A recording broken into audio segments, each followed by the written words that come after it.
Okay, thank you. Thanks for the invitation. It's really, really good to be here and talk to you all about this. So what I'll talk about is an algorithmic problem about counting and sampling in spin models. But really, the punchline is that some techniques from statistical physics, some really classical techniques, really have embedded in them some algorithms. And so I'll try to describe that to you. Right. So what are the main questions? So we hear in talks and things about phase transitions and algorithms and how algorithms are phase transitions are barriers for algorithms. But I want to get a little more into this question and ask, when really are phase transitions barriers to algorithms, and when are they not? And so in particular, can we count and sample at low temperatures? So I'll describe what low temperature means and all this, but this is a basic question. Can we do these algorithmic problems at low temperatures? The main idea of this talk is actually that some techniques that were developed in statistical physics and used to prove the slow mixing of Markov chains actually can give us efficient sampling algorithms.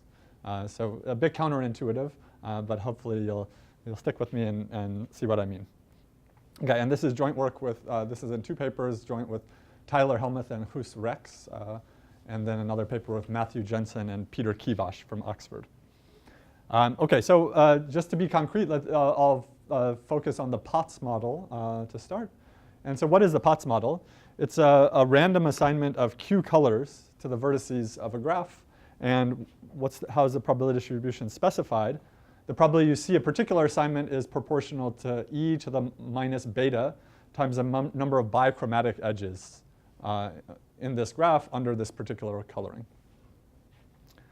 Okay, so in other words, the probability you see this particular coloring, you have this e to the minus beta times number of bichromatic edges divided by this normalizing constant.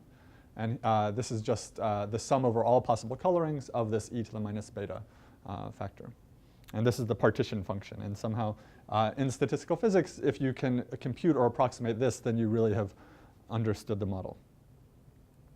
And in this talk, I'll always take beta to be greater than 0. And so we call this model ferromagnetic. In particular, we prefer that neighboring vertices take the same spin. And so one immediate observation is that there's actually Q different colorings that have maximum weight in the probability distribution. Just take entirely monochromatic. And these, I'll call the ground states. But it's very important for this talk and these algorithms that the number of ground states is small. It doesn't depend on n. It's just Q. Okay, and so what would be the statistical physics perspective?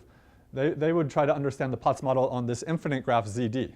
And of course, the way I've defined it, you can't define this on an infinite graph. And so instead, you take some sequence of graphs that tend towards ZD, and you can choose boundary conditions to put on. So maybe you choose that all vertices on the boundary must be red or must be blue. And the phase transition question is whether, if you choose different boundary conditions, whether the limiting distribution, this weak limit of probability measures, if there's just one possible value or there's more than one. Or one way to think of this concretely is if you put all red on the boundary and you look at the probability the origin is red, does this tend to 1 over Q, or does this tend to something bigger than 1 over Q? Right, so this is the physics question, but what's quite interesting is that phase transitions actually impact probabilistic behavior of the model on finite graphs and dynamic behavior, say Markov chains, algorithms, and things like this. So I just want to show you a little simulation of the POTS model. And so here I think this is a 3-color POTS model. And what I'm doing is I'm making local updates. I'm running a Markov chain and sort of updating this quite rapidly. And so we started all pink, but quite quickly, it's probably hard for you to tell whether we started all pink or blue. And this is for a small value of beta. Okay, so so small value of beta actually would be high temperature. So beta is the inverse temperature. And so when I say low temperature, high temperature, here is high temperature, low beta. And you see this picture. Okay, now I'm going to change the parameters. Okay, I'm going to raise beta, so lower the temperature, and you get quite a different picture. Okay, you see, we started all pink, and you see these little islands that deviate, but it's going to take quite a long time for you ever to see something like majority blue. Okay, so already we see that this phase transition phenomenon on the infinite graph manifests itself on this finite graph, these dynamics. So one question to think to yourself is, which of those two pictures look easier to sample from? Which looks more complicated? The first one looks more complicated, right? This one looks quite easy to sample from.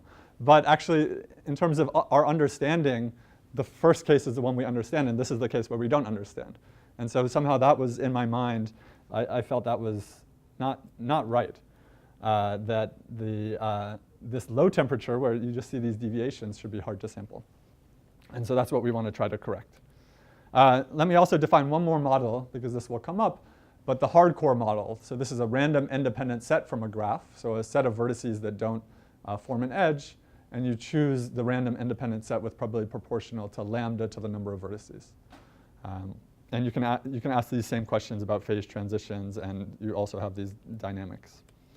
And here, let's say you're on ZD. You have a bipartite graph that's, say, connected and maybe some other conditions. The point here is if it's a bipartite graph for the hardcore model, you have two ground states again.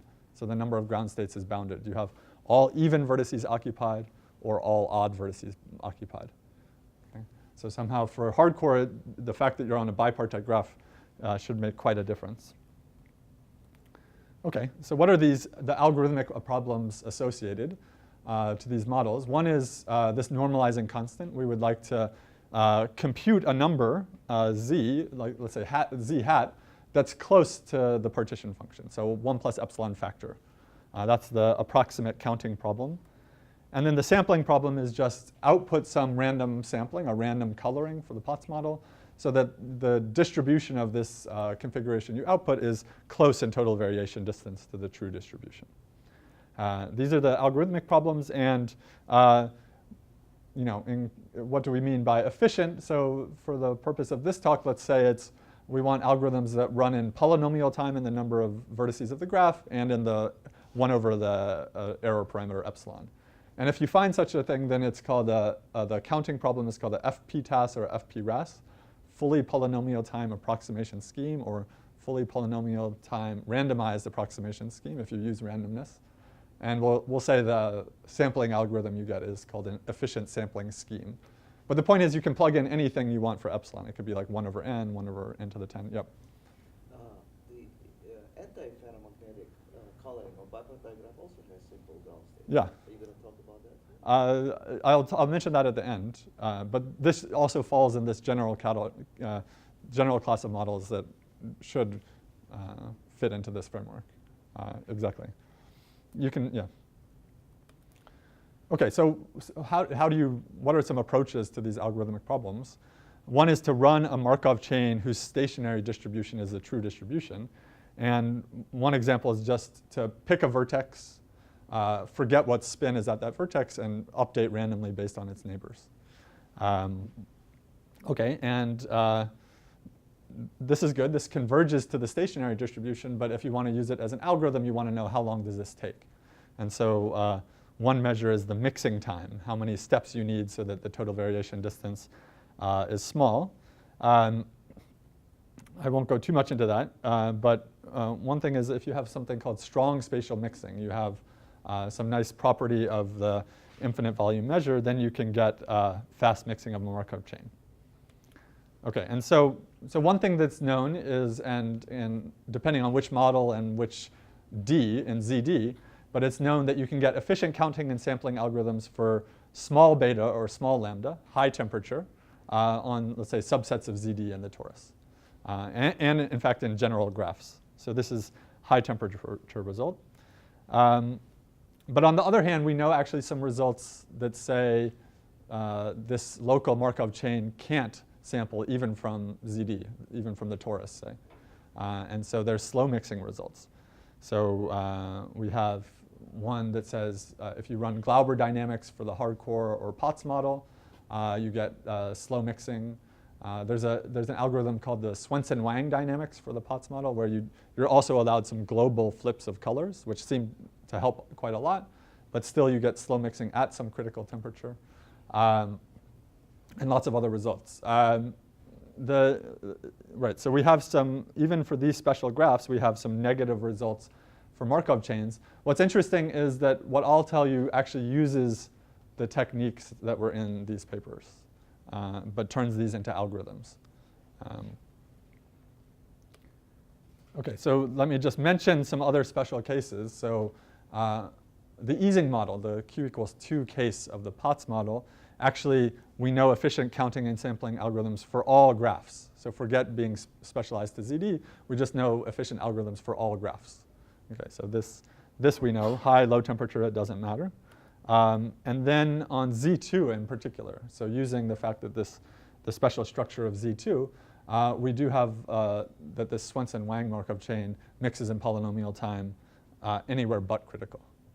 OK, so for Q is 2 and for Z is 2, at least for Potts, we have some algorithms at low temperatures. But in other cases, this is the question. Are there any provably efficient algorithms that work at low temperatures instead of high temperatures? So large beta, large lambda, can we count or sample? OK, so any questions? That's sort of the motivation in the intro. OK. So what's the special property of Z squared and Z? There's like self-duality is one. Thing. Yeah, I mean, I don't know the proof, so there's some more experts here than me, but maybe I would guess that's what it is. Yeah. So is there a notion of, I mean, how low is low temperature? So somehow if it's 0, then these things are all trivial. But, exactly. What makes low sort of yeah. Just the fact that it doesn't have strong spatial mixing, or? Right. So if you talk about a specific family of graphs like ZD or subsets of ZD, then the phase transition point, that would, above the phase transition point, that would be low temperature. Right. And you would want to get algorithms that work for all parameters, but maybe you need... Even all the way to the threshold from the other side. Maybe. Right. You would like that. That would be the goal, of course. But maybe you need more.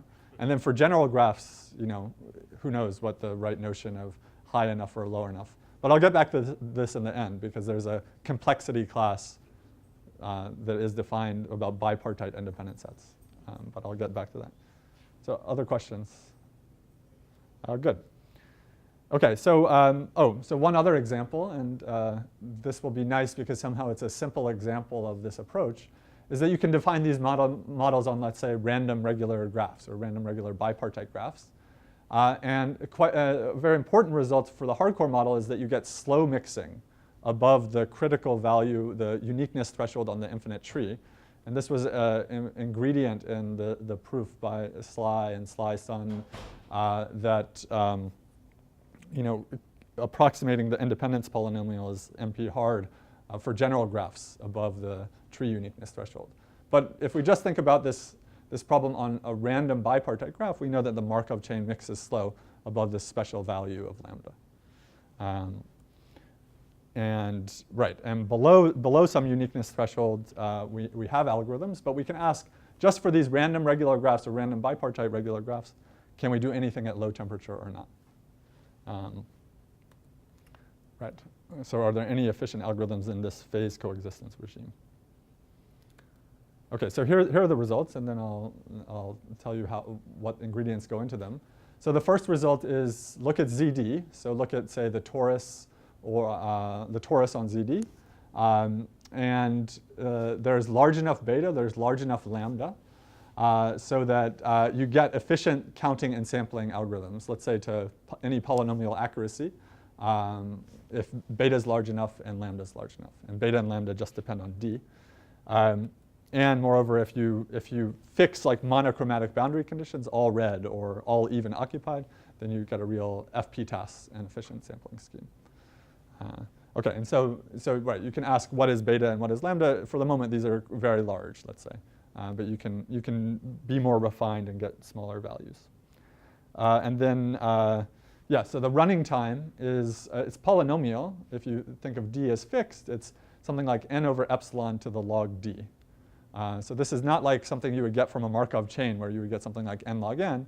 This is more like if you're familiar with Weitz's approach or correlation decay approaches, where you pay like n to the order log d. And so that's also a nice question to get this down. So that's for lattices. It turns out a simpler application of this framework is to the expander graphs. So if I tell you a max degree delta and I tell you some alpha, which is your expansion, your edge or vertex expansion, then if I just tell you you have an expander graph and beta is large enough and lambda is large enough, then you can get an FP task or an efficient sampling scheme. So for all expanders, constant expanders. And in particular, let's say you look at the hardcore model on the random regular bipartite graph, then you can get good algorithms if lambda is at least log squared delta over delta. And recall that like the critical is constant over delta. And so we're log squared delta above this, but then you can get algorithms. OK, so what are the ingredients and the inspiration for this? So maybe lots of you here went to Sasha Barvanek's lectures at MIT. So this was the inspiration. So I had in mind this simulation, like this should be easier in the low temperature regime. And then I heard of Barvanek's approach to approximation, which is to truncate the Taylor series for log z. And under some condition on the complex zeros of the partition function, this is a good approximation. So this was the inspiration. And then there's a cool technique from statistical physics, which is, and this is what I'll show you next, which is it's a way to express a partition function of a spin model in terms of deviations from a ground state.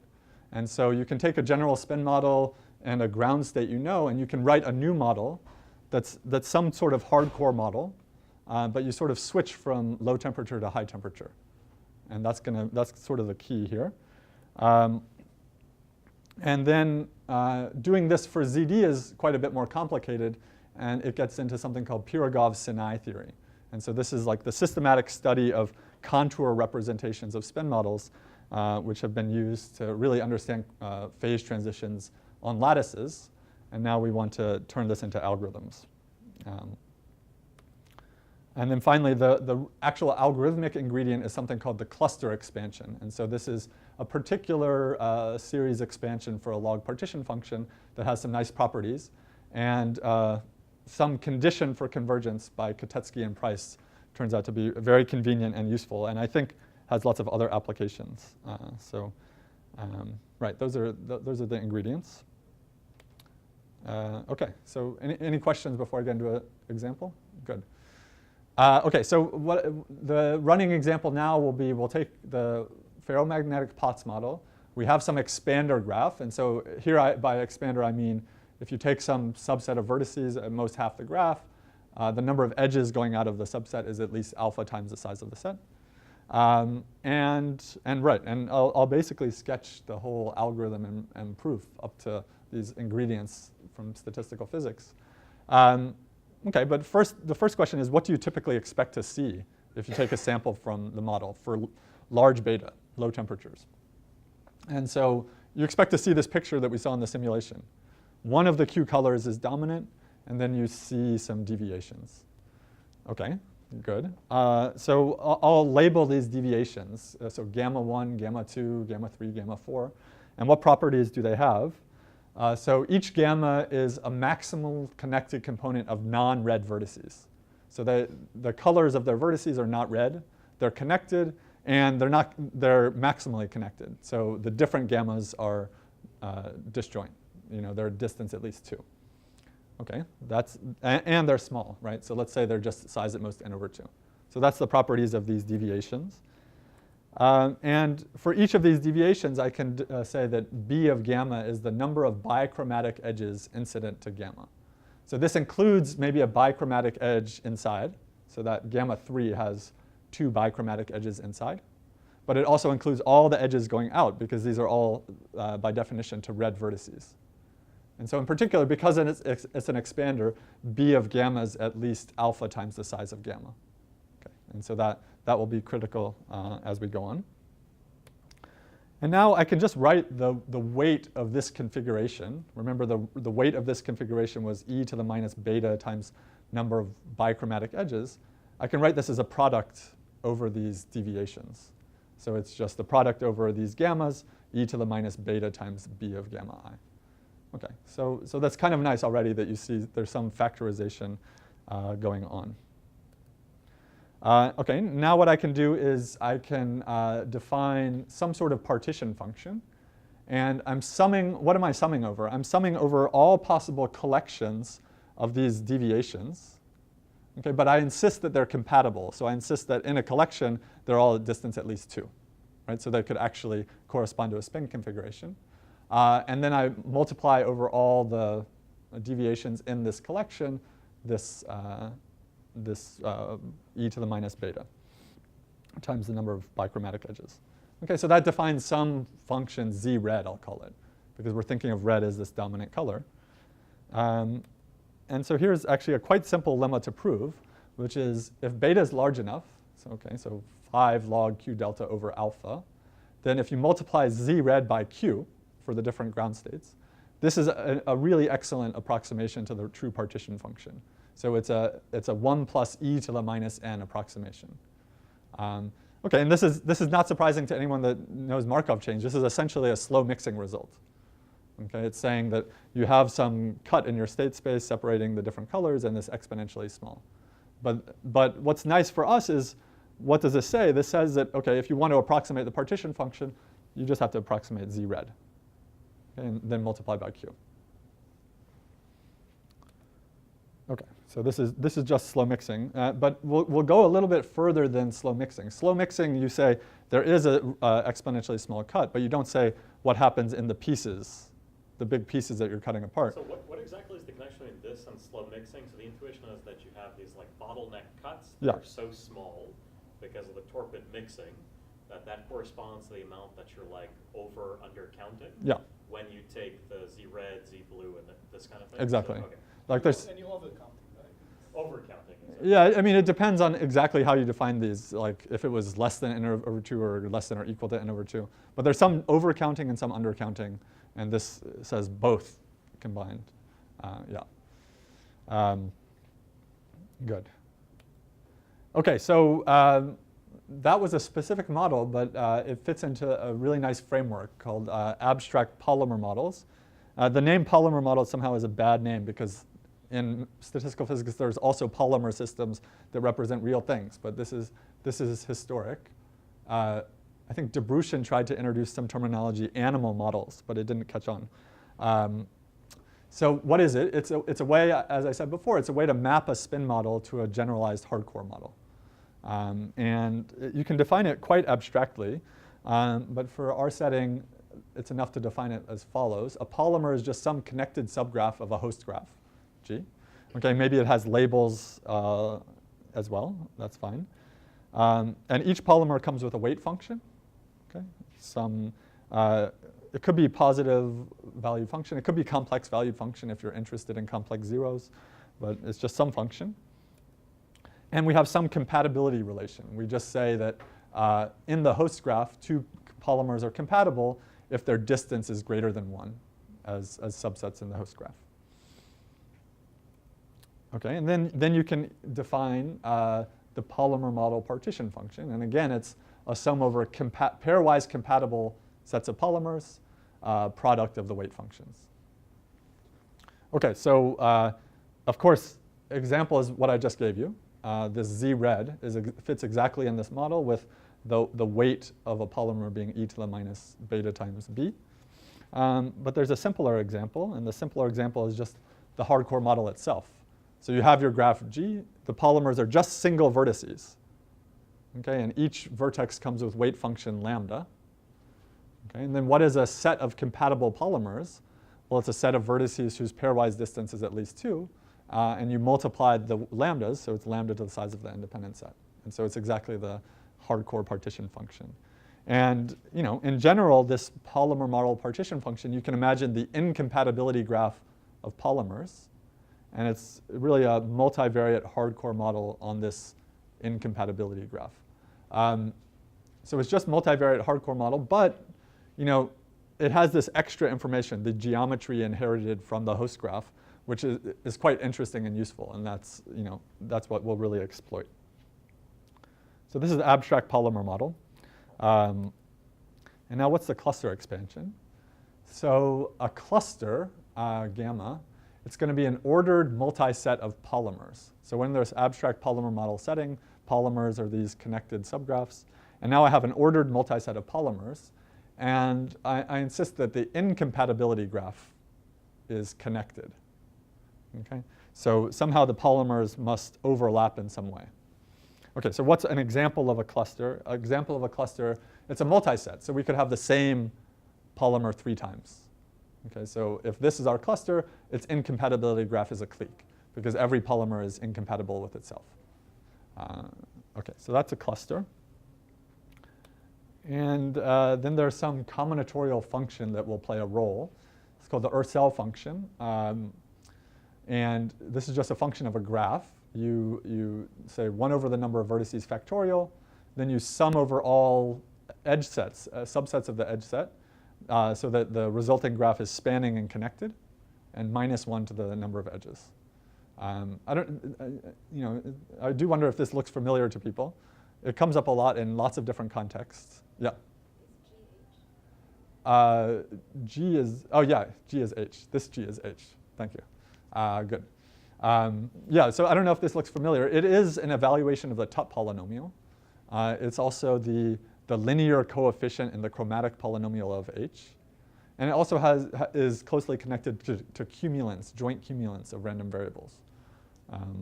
But it's some combinatorial function. And so what is the cluster expansion itself? It's a power series for the log z in the variables, these weight functions. Okay? And it actually has a nice form. So you log z formally at least is the sum over all clusters, this Ursel function of the incompatibility graph, okay? And then the product of the weight functions. Okay, so a couple remarks. One is that this is really an infinite series because remember, you can have multiple copies of the same polymer in a cluster. So we're writing log z as an infinite series. And it's supported on connected objects. So the polymers themselves are connected, and the clusters are somehow, their incompatibility graph is connected. So, and this is extremely important that you've written the power series in a way, as a sum over connected objects. Let's see. So one way to derive this is it's actually just the multivariate Taylor series in the variables of the weight function. Okay? That's one observation. Another exercise, if you're interested, is imagine you have a polymer model with just a single polymer. That's your whole polymer model, and it has weight function x. Then derive the cluster expansion for the log partition function. So what is a partition function? Well, you could have the empty set, that's 1, or you could have just this one polymer, that's x. So you're really doing a power series for log 1 plus x. And you'll see that the terms you get in the series expansion of log 1 plus x are exactly for k copies of this polymer stacked on top of each other. So that's a nice little example. Okay, but this is an infinite power series, and so if we actually want to use this as an algorithm somehow, we need to truncate it. And so let me just define the truncated cluster expansion. It's the same thing, sum over all clusters, except now I just sum over clusters whose size is at most m. And here the size of a cluster, it's the sum of the size of the polymers that make up the cluster. So not just the number, but the sum of the sizes. Okay, that's fine. But of course, this cluster expansion won't tell you much if it doesn't converge. And it doesn't have to converge. And so we can ask, when does it converge? And so questions about the convergence of cluster expansion, it's a huge topic in mathematical physics. And somehow, at least, it seems like the most convenient, sufficient criteria is a theorem of Kotecky-Preiss. And so here's the condition. So if you have some parameter delta, so that for every polymer, gamma, you sum over all polymers that are incompatible with gamma. So gamma prime is incompatible with gamma. You look at the weight function of gamma prime, maybe take complex absolute values if it's complex. Some exponential in the size of gamma prime. This should be at most the size of gamma. Okay, and so before we even say the conclusion, what is this condition saying? It's saying somehow that these weights decay sufficiently fast exponentially in the size of the polymer.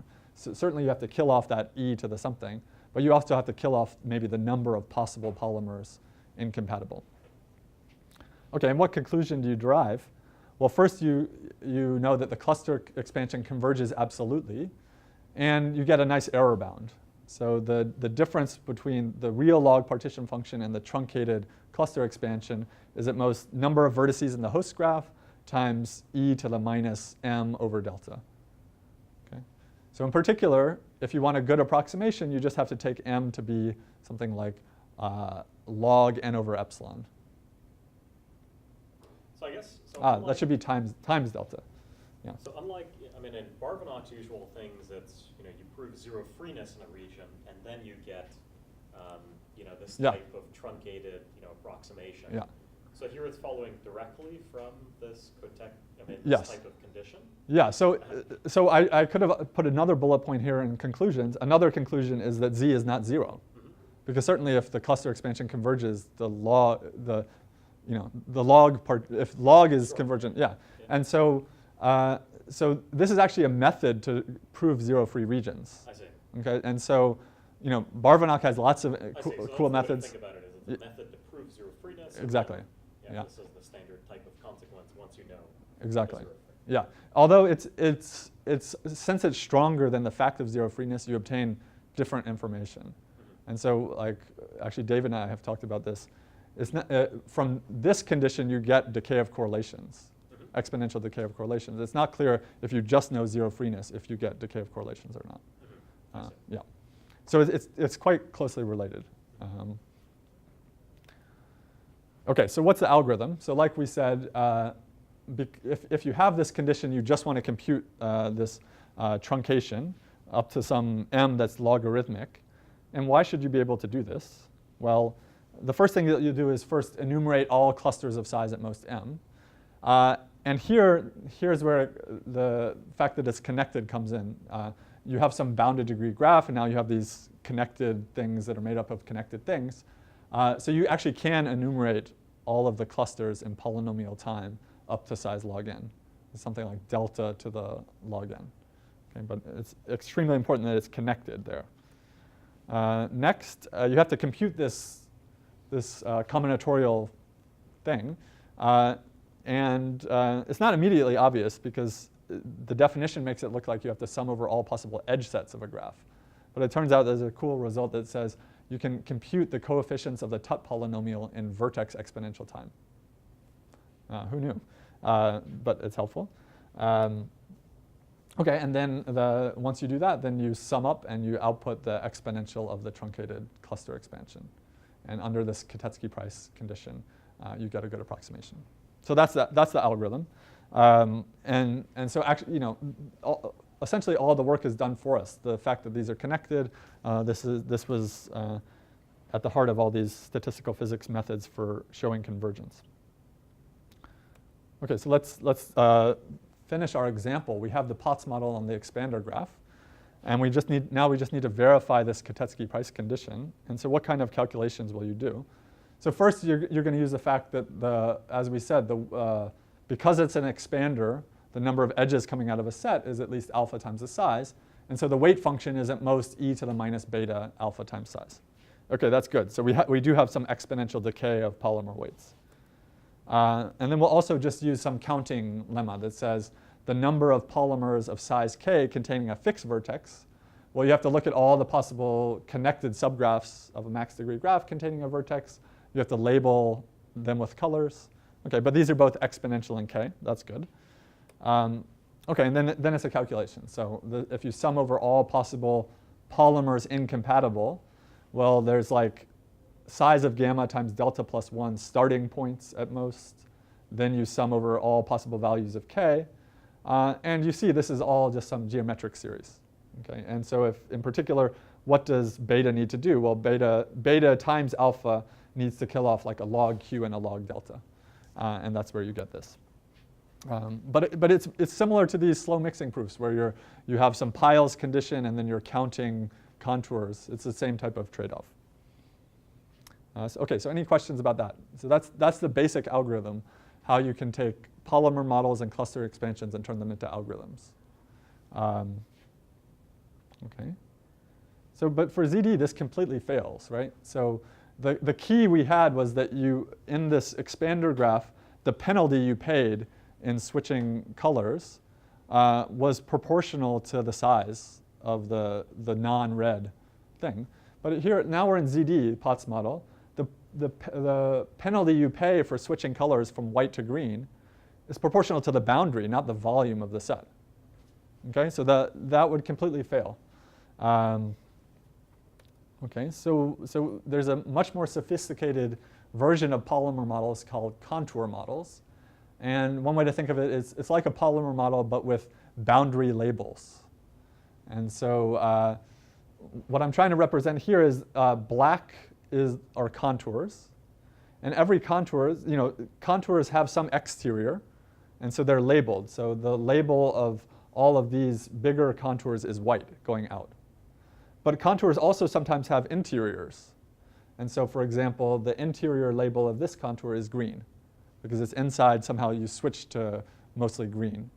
And you can inductively do this, right? So here we go from white outside to blue, purple inside, to another contour inside, which has an external label of blue and an internal label of green. Okay. So it's, the contours are these black regions, but they come with interior and exterior labels of colors telling you which ground state did I switch to. Okay, right, and again they come with a weight function, which is going to measure somehow the penalty you're paying, like this e to the minus beta number of bichromatic edges, and these labels. Okay, that looks like a bat man. So now we can define a partition function. So ZW, so W means white for my boundary condition is all white. I'm summing over compatible contours, meaning they don't overlap. These black regions don't overlap. And I multiply over all contours the weight function. So that looks a lot like this polymer model. But I have an important condition that they're matching.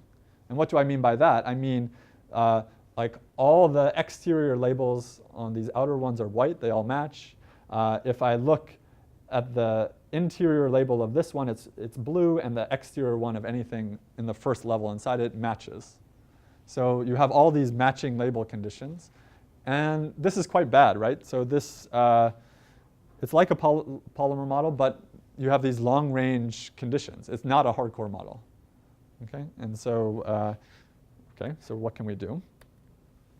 And the idea of Pirogov-Sinai theory is to rewrite this model just in terms of outer contours.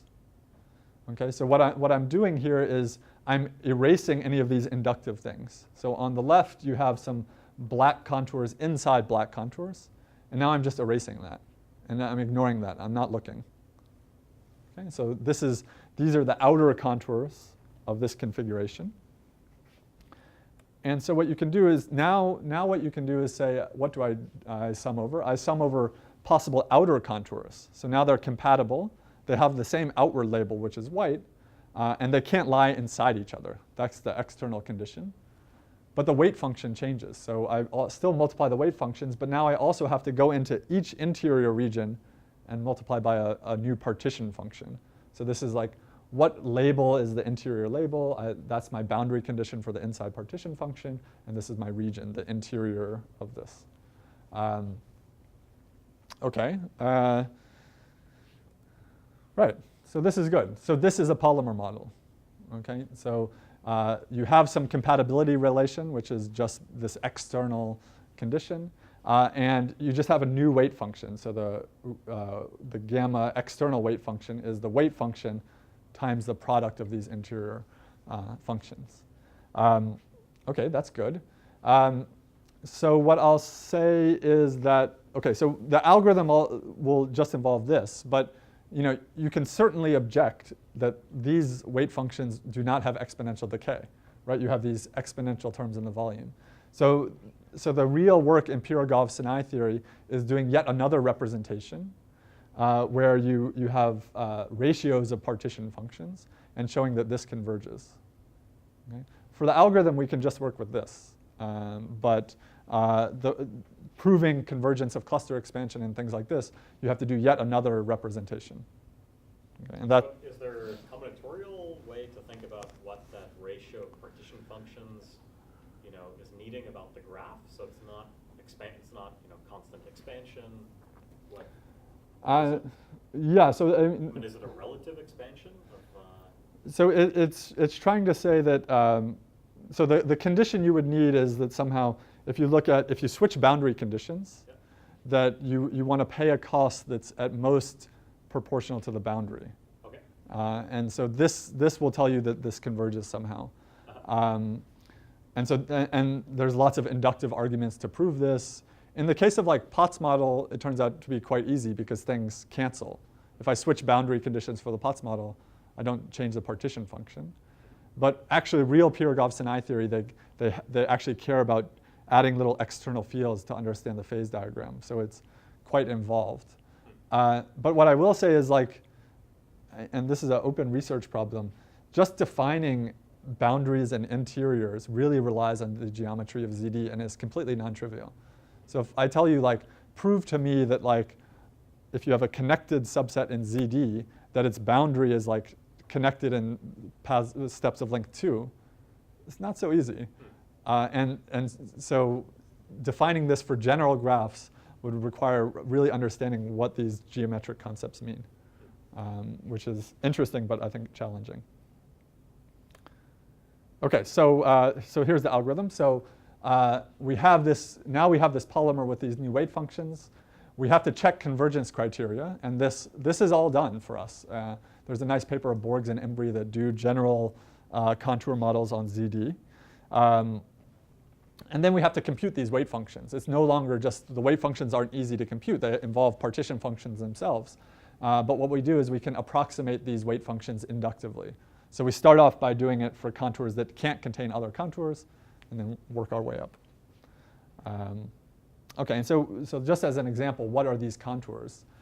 So here I have a big chunk of ZD. I have some configuration, and now I want to say, what are my contours? I look at every vertex, and if I look at its L infinity 1 neighborhood, so the 9 vertices, including itself, that are touching it, if everyone in that neighborhood has the same color, I say, you're correct, you're a good vertex. So here, this vertex is a good vertex. On the other hand, this vertex is not a good vertex, and this vertex is not a good vertex because it has a different color there. So everyone that's not good gets shaded, and then the contours are just the maximal connected components of these shaded vertices. Yeah. And you can see that we have the exterior label red. This contour has an interior that has label green, and it has another contour inside of that.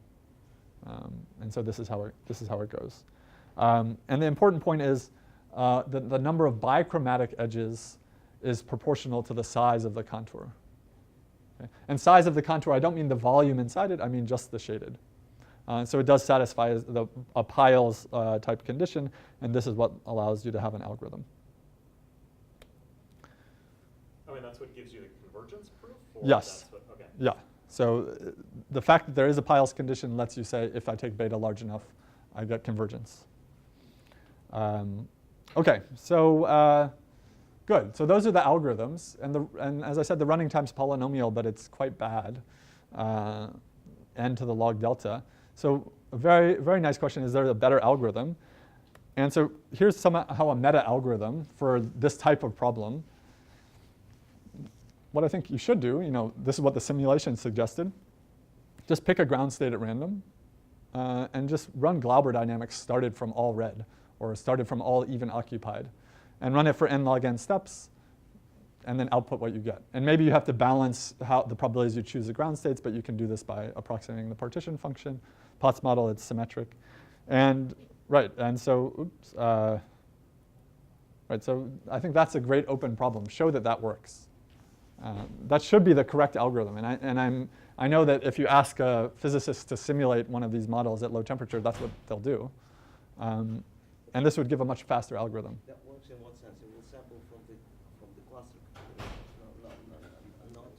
not from the original. No, from the original model. From the original. Yeah. Start of So actually, I know how to define a Markov chain on But it will be- polymers. Well, it will be slowly mixing, no? Yes, it's slow mixing. Glauber dynamics is slow mixing. So, Yeah. so one, I mean, it seems like one of the things which is maybe under the hood of such attempts. Yeah. So we know lambda 2 for the Markov chain is bad. Yeah. What about lambda q plus 1? Oh. Yeah, I don't know. That's interesting. Because it seems like you're defining an Yeah. explicit, partition with small expansion. But Yeah. once you go beyond that, maybe there aren't small eigen, Yeah. Yeah, that would be interesting. But yeah, so, but David, to repeat your point, because this is important, Glauber dynamics has slow mixing.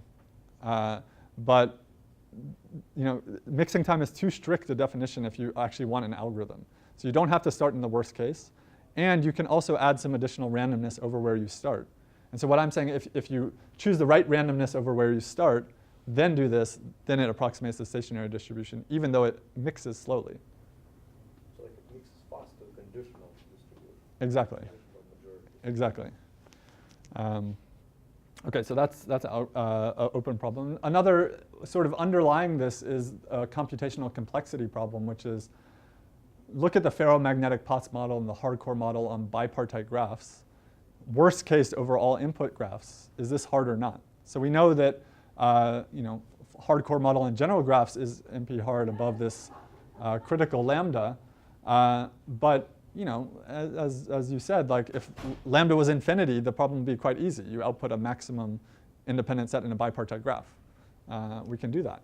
And so this is completely open, and it's captured by a complexity class called sharp BIS, bipartite independent set. And right, there's no result saying this is hard. There's no result, no algorithmic result.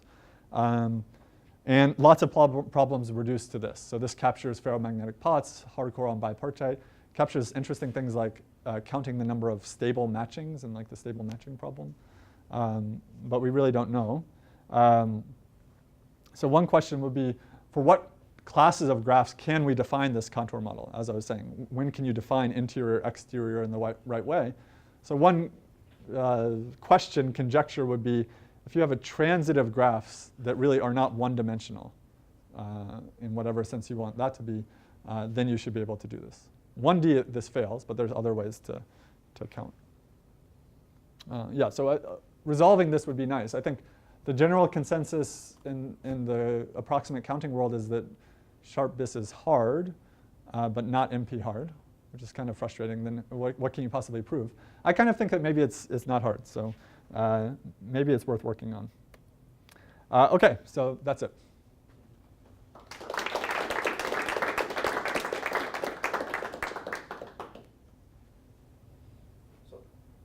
I spaced out for a second. So your sampling algorithm is just based on approximating the partition. Yeah, I didn't tell you the sampling algorithm. I made a slide. I knew that you were going to ask this. Oh, I see. So how to sample from a polymer model. Fury in particular? Yeah, I knew it. So normally you do self-reducibility. Yeah. Here you can object. You can say, if I do self-reducibility, it will destroy some property of the graph. And so you actually do self-reducibility on the level of polymers.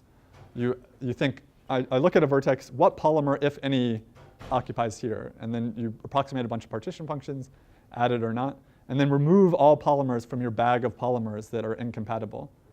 And somehow the Kotecky-Preiss condition holds monotonically if you remove polymers. So you can do that. Right. Yeah.